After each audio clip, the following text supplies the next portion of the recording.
So I worked in multiple corporates in my life. My favorite email of change ever came from Larry Page, our CEO. I worked very closely with Larry for a long time. 4 days after he became CEO. So he used to be CEO, handed over to Eric, and then became CEO again. And 4 days after he became CEO, he sent an email that basically said, we're splitting the company in 7 product area units. We're going to reorganize everything, so now product and engineering is going to be together. We have 4 of the leaders of the 7 units named. We don't know the others. There are 19,000 people that are going to have to change their jobs as a result of this change. I'm going to give you 20 days to figure it out. I look for that email. That's exactly what he said. Wow. Okay? And basically, within 20 days, 95% of the change had happened. And what is the character of this email? It had no bullshit in it. Am I allowed to use that word here? Yeah. I apologize if I'm not. But basically, the thing about change is, for most of us, when you know that it's about to happen, you put your head down and work with it. Okay? When it's debatable and sellable, and we're going to and then they discuss, and then maybe, but we can't tell you about this bit yet, and we can't do that yet, and right? I think the number one, tactic for change is transparency, and the number one tactic of change is to make the entire organization understand that it's inevitable. Okay, yeah. That if we don't choose to change, the world will change us.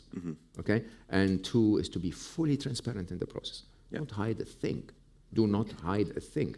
And one of the things I did as an executive, which really helped my career, way after I left Google and went to Google X, where I still went and visited Google because they were my top partner. Everywhere I went, they would sit me down for a fireside chat. And ask me the tough questions, because I had one technique that was very well known about me in the company, which is I had the ability to say, can I please not answer that question now?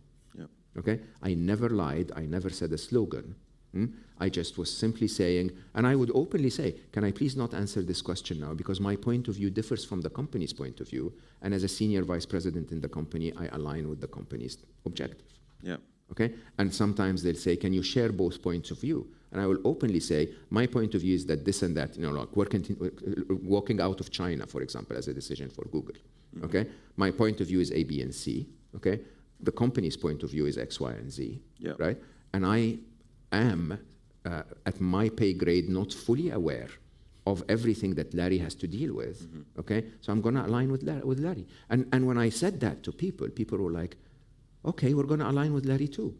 Right? And you see, the point is there is no right and wrong, especially in a fast change environment.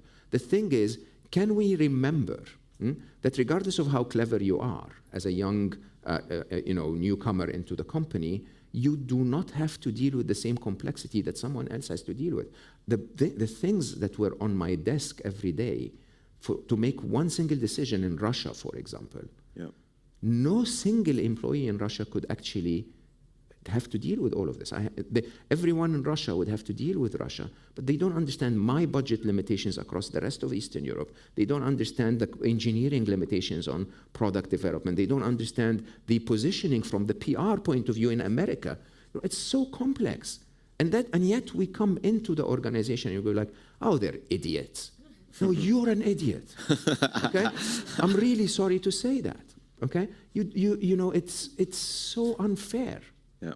And so be fully transparent, give the full answer, and if you don't want to say the answer, just say, can I not answer this?